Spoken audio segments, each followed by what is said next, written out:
Ô Maurício, essa teoria de Jesus e Cristo sendo diferente, o pessoal acha que seria menosprezar a figura de Jesus. E aí eu vou fazer um paralelo com você sendo ator.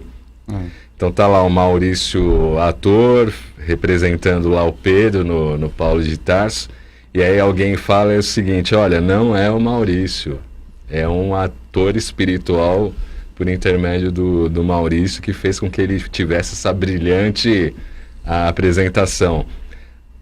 Como é que você se sentiria ouvindo isso? Baita merecimento, né? Pouca coisa Nossa, você não é, né? Eu acho... eu brinco sempre assim, que a boa interpretação é aquela que você surta, né? Surta. No sentido assim, o ator ele se prepara bastante para fazer um determinado papel, estuda o contexto, estuda o personagem, o texto e tal. No momento que ele está ali interpretando, seja no cinema, na televisão, no teatro, esse surto, entre aspas, seria o quê? Você não ficar racionalizando, não ficar pensando como ator a hora que você está fazendo. Então, sentir que você está vivenciando aquele papel como se fosse você. Claro que você não perde a noção que a gente chama de dualidade no teatro, né? Quer dizer, você está lá como ator, como pessoa, mas você está emprestando a tua voz, o teu corpo para aquele personagem, para aquela situação. Então é no momento que você solta aquilo e deixa fluir, né? Então é uma espécie de, vamos dizer assim, mas para isso acontecer precisa ter todo um preparo antes, né? Sim. Então você embasado por tudo aquilo que você ensaiou, preparou, aquilo acontece. Mas voltando à sua pergunta, nossa, eu acho que seria ser intuído assim um merecimento muito grande, né? E a maioria dos atores trabalham assim, trabalhos espíritas, falam isso, né? Que sente uma influência, né? No trabalho espírita, aí vai uma coisa pessoal, né? Eu fiz vários trabalhos já, né? Os filmes, o evento também do Amigos Boa Nova, eu fiz o espetáculo, há 2 anos que o André me convidou para fazer o espetáculo. E a gente sente, claro, que tem algo diferente, né? Mas aí tem a ver com essa preparação, e acho que também nesses ambientes, como o evento do Boa Nova, para quem não lembra, não acompanha, é um evento que vai 1.500 pessoas de espíritas e os palestrantes, enfim, o evento né? todo focado nessa vibração. E a experiência que nós tivemos no palco é incrível, assim, tem uma diferença, uma vibração diferente, a gente sente tem várias percepções que a gente tem ali acontecendo, né? Algermiro de Suzana, é isso? Instituto Pensar de Suzana. Qual a relação da doutrina dos essênios com a doutrina dos espíritos, Edson? E minha voz está querendo sumir. Eu não conheço muito bem os essênios, mas eu sei que eles tinham já um comportamento ali crístico, na verdade, né? Aliás, tem até teorias de que Jesus conviveu com eles durante um período e tal. São teorias que não sei se existe uma confirmação sobre isso, tá? Mas o modo de vida dos essênios era um modo de vida que levava a essa compreensão de que forma você tem que viver no mundo, né? Sem deixar... muito parecida, né? É bem parecido. Então já existia, né? A doutrina espírita não é uma coisa nova, quer dizer, você já tinha comportamentos no mundo, né? Similares àquilo que os espíritos vieram ensinar. Então, na realidade, é mais que um resgate, né, do que já existia em algumas coisas, tá? Também aqui, bom dia, amigos. Cristo é o selo divino. Paulo de Tarso, morro todos os dias para que o Cristo nasça em mim. Deus os abençoe. É o Marcelo Correia, de Sorocaba.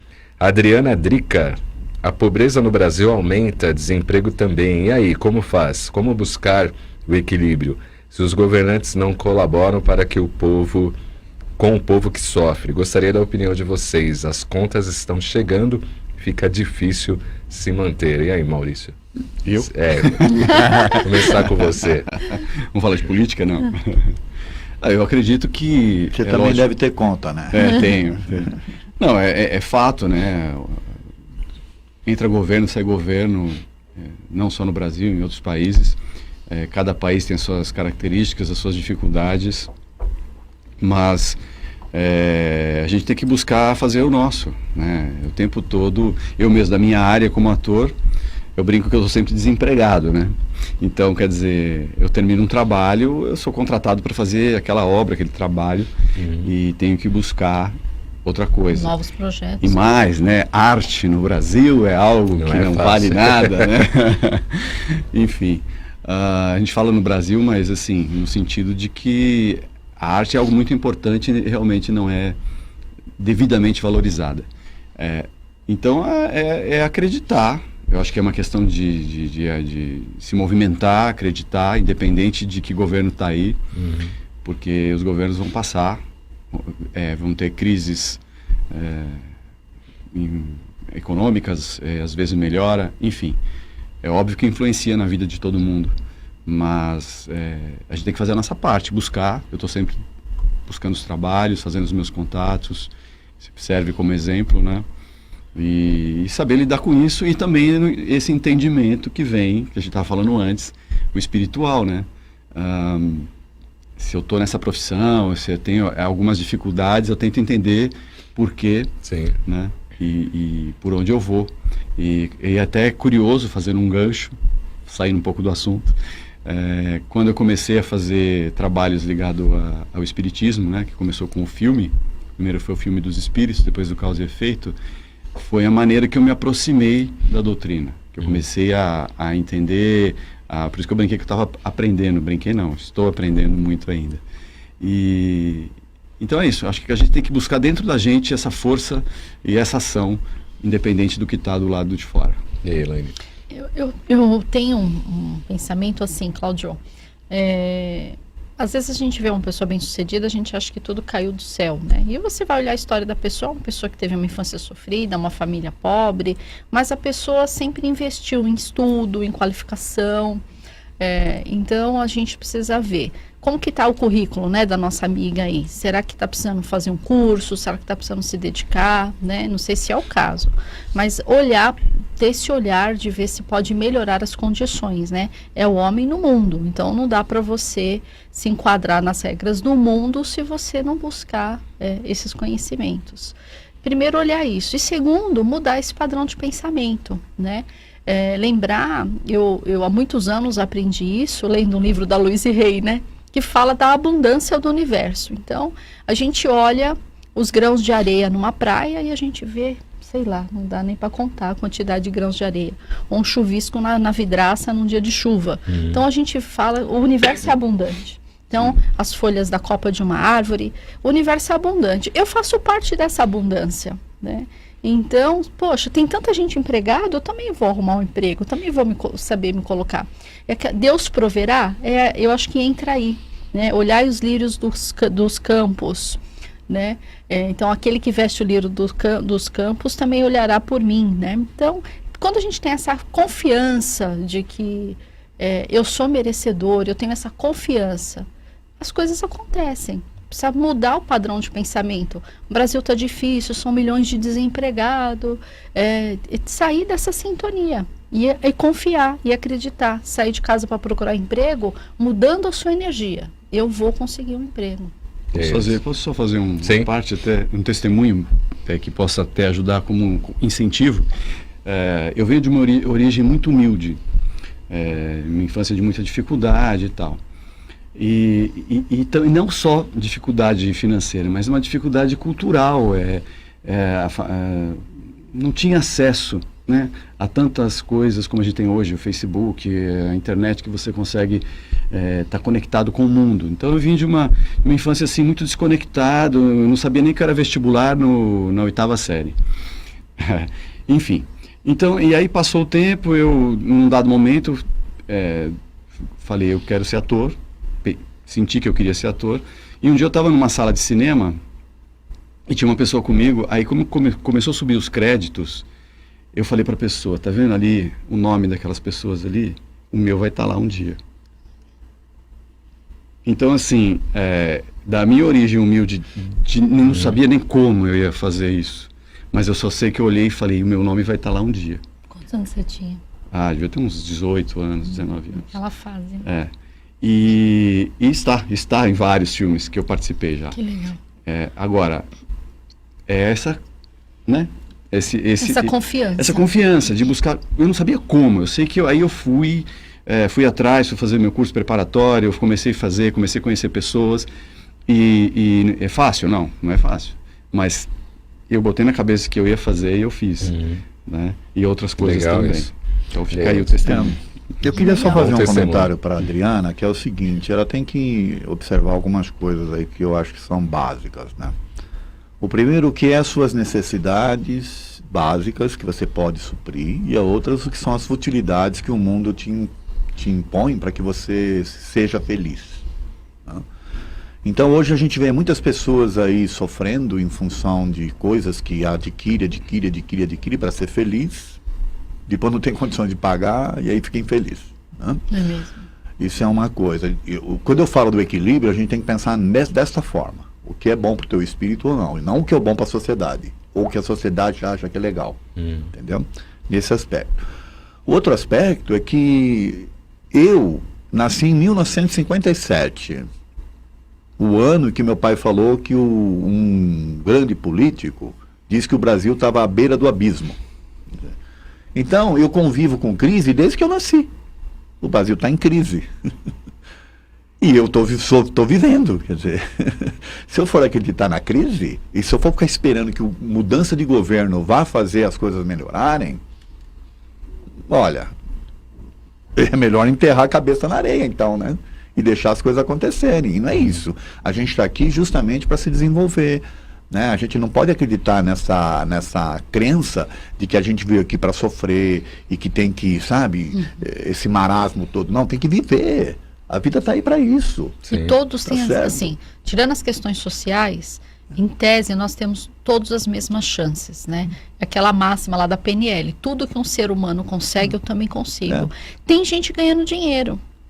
E se você pega lá no Livro dos Espíritos, Igualdade das Riquezas, você vai ver que eles vão dizer que um dia, se você pega toda a riqueza que está no mundo e divide entre as pessoas, primeiro que ninguém vai ficar rico, tá certo?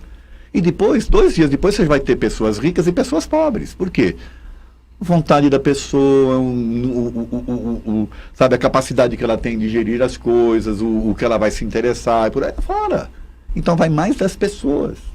E aí, de novo, a gente não está falando de Jesus Consolador? Sabe o que ele falou um dia para essas coisas? Buscai primeiro as coisas dos céus, de Deus, que o resto tudo lhe será dado por acréscimo.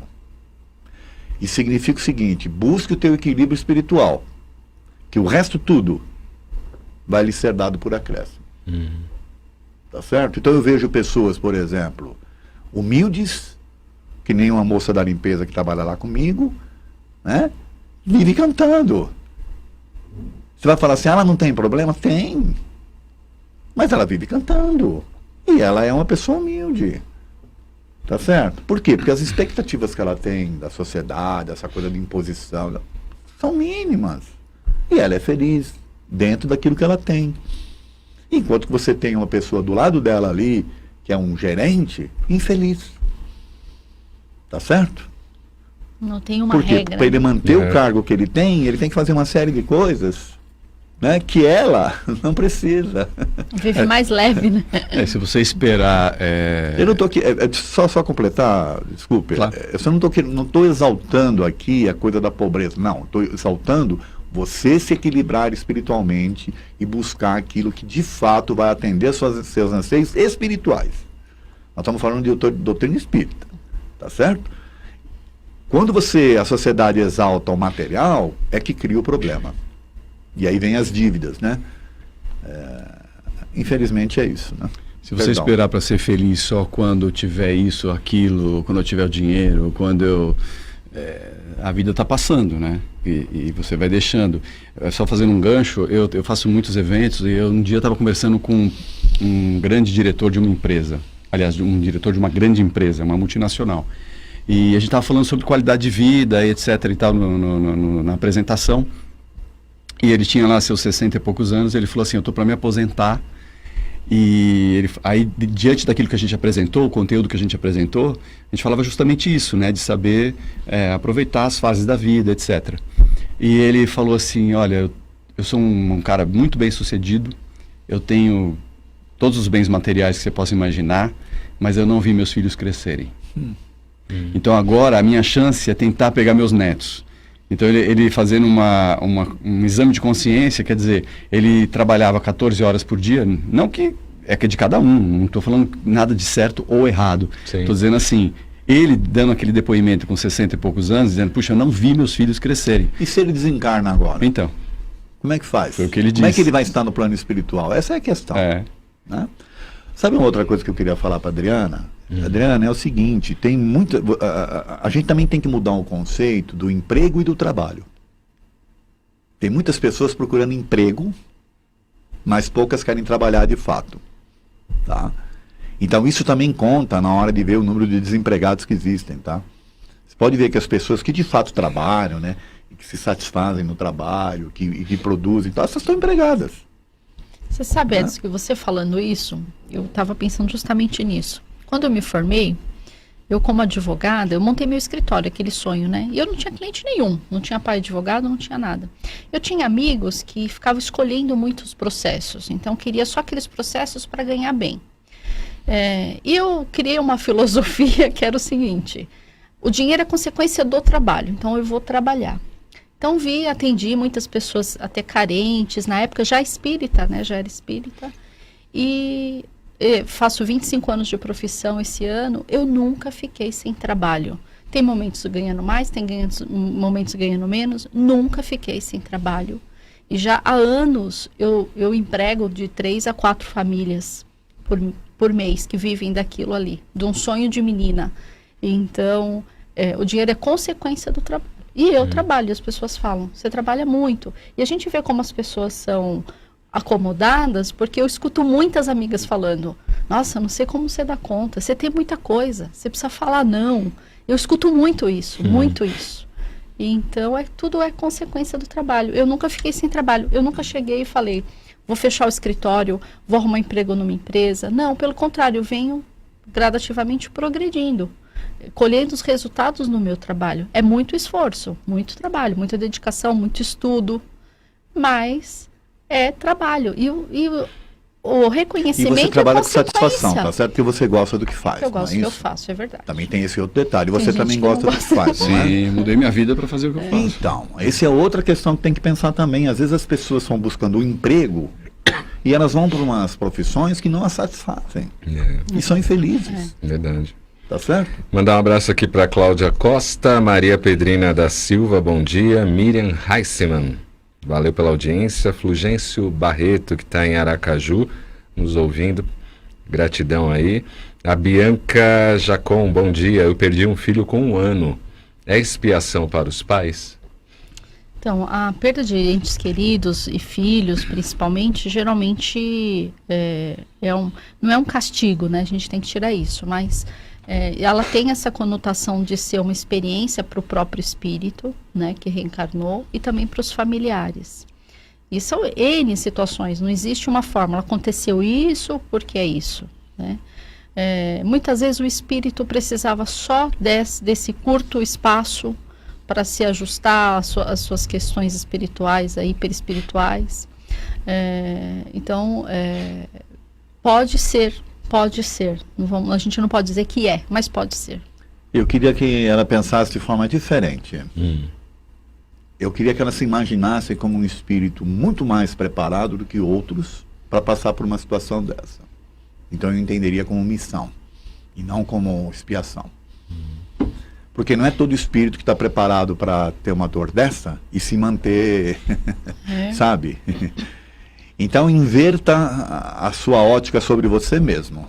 Não se veja como alguém que está pagando algo, se veja como alguém que realmente recebeu uma missão, que não é fácil, e que está aí. Tá certo? Olha a diferença que tem da interpretação que você pode fazer das coisas, escolha das provas. Aceitou, tá, né? Passar aceitou por essa missão, experiência. que não é fácil. Não é. Tá certo? Então eu não vejo como expiação, eu vejo como uma missão. Exatamente. Tudo uma questão de ótica.